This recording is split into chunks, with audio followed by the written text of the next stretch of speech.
लाडक्या बहिणींनी आमच्यावर विश्वास पण टाकला, आम्ही लाडक्या बहिणींना दिलेला शब्द पण आम्ही पाळला आणि पुढेही हेच शब्द पाळतील असा एक विश्वास माझ्या लाडक्या बहिणींना सगळ्यांच्या मनामध्ये बसला। ही निवडणूक तुम्हाला अतिशय महत्त्वाची होती। यामध्ये एका ना अजित पवार, राष्ट्रवादी काँग्रेस पार्टी आणि माझी सगळी असणारी टीम म्हणजे सगळे आमचे मान्यवर आणि एकनाथराव शिंदे आणि त्यांची टीम, आमच्या दोघांच्या दृष्टीने ही निवडणूक फार महत्त्वाची होती। आमच्या पुढच्या भवितव्याचा प्रश्न होता।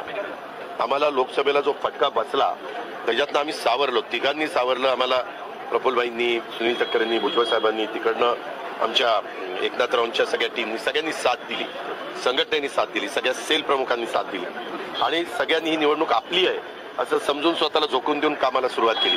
आम्हाला इतकं मीडियावाले एक्झिट पोलमध्ये 6 नंबरला अजित पवार जाणार, काहीच त्यांचं राहणार नाही। आम्ही संख्या 55 लढवल्या जागा, तुम्हालाही माहिती आहे। 55 जागेत आमचे 41 उमेदवार निवडून आले।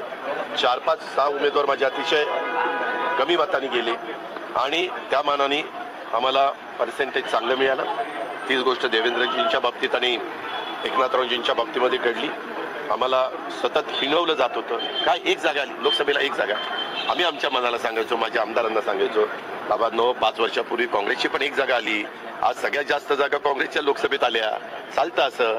एकेकाळी भाजपच्या 2च जागा आलेल्या होत्या देशात, परंतु भाजप 2दा पूर्ण बहुमतात आली, आता तिसऱ्यांदा सरकार स्थापन केलं। असं चालतं, खचून जायचं नसतं, आपण जाऊ, पण हिमतीनं लोकांच्या समोर जाऊ, लोकांचा विश्वास संपादन करू, लोक निश्चितपणे आपल्याला कौल देतील। माझी तर बारामतीमध्ये अशी पंचायत गेली होती, सगळे माझ्या विरोधात, सगळे म्हणजे काही माझ्या बहिणी माझ्याबरोबर होत्या, माझा आई, माझा परिवार माझ्याबरोबर होता, मूळ म्हणजे बारामतीकर होते। तुम्हाला आश्चर्य वाटेल, मी गेल्या वेळेस तिथं 48,000 लोकसभेला मायनस होतो। मायनस असताना मी ते मायनस भरून काढून माझ्या बारामतीच्या मतदारांच्यामुळं, कार्यकर्त्यांच्यामुळं, सहकाऱ्यांच्यामुळं सगळ्यांनी आपण उमेदवार समजून झोकून दिलं। 1,16,000 मी लीडवर आहे, म्हणजे 48,000 भरून काढून 1,16,000 कुठं माझं लीड गेलं। म्हणजे मला तर पुन्हा त्या बारामतीकरांना सॅल्यूटच ठोकायचं आहे। मी जाईल तेव्हा त्यांचे आभार मानीनच, परंतु आता त्यांना सॅल्यूट ठोकतो। खूप जबाबदारी त्यांनी वाढवली, अतिशय हुशार लोक। कुठं कसं मतदान करायचं, काय करायचं, भावनिक मुद्दा घेतला नाही, काही नाही। मी कामाचा माणूस होतो, विकास मी त्या ठिकाणी केलेला होता आणि त्या विकासाला त्यांनी मत दिलं। राज्यामध्ये देखील आम्ही महायुतीच्या सरकारमध्ये काम करताना विकास हाच मुद्दा मांडून लोकांच्या समोर गेलो। काही बाबतीमध्ये एक वेगळा प्रचार करायचा, हम एक है तो सेफ है। मी लोकांना म्हणायचो हम एक है म्हणजे इथं असणारे सगळे आपण एक आहोत तर आपण सेफ आहोत, ह्याच्यात काही चुकीचं होतं।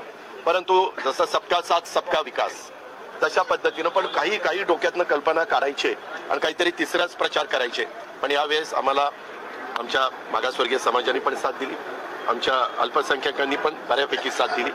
त्याच्यातून आम्हाला काही ठिकाणी थोडंसं गडबड झाली, परंतु त्याचे एकंदरीत बूथ वाईज आकडे आल्यावर मी त्याच्याबद्दल त्याचं विश्लेषण करू शकेन, कारण आता एकदम बोलणं उचित ठरणार नाही। पण जे पर्सेंटेज वाढलं आणि लाडक्या बहिणीचं जे पर्सेंटेज वाढलं, तिथंच मनात एक आशेचा किरण जागा झाला, नाही आपण उद्याच्याला निकाल आपल्याला चांगला मिळेल, आपल्या लाडक्या बहिणी आपल्याला म्हणजे साथ दिल्या वाचून थांबणार नाही, आणि तसंच घडलं।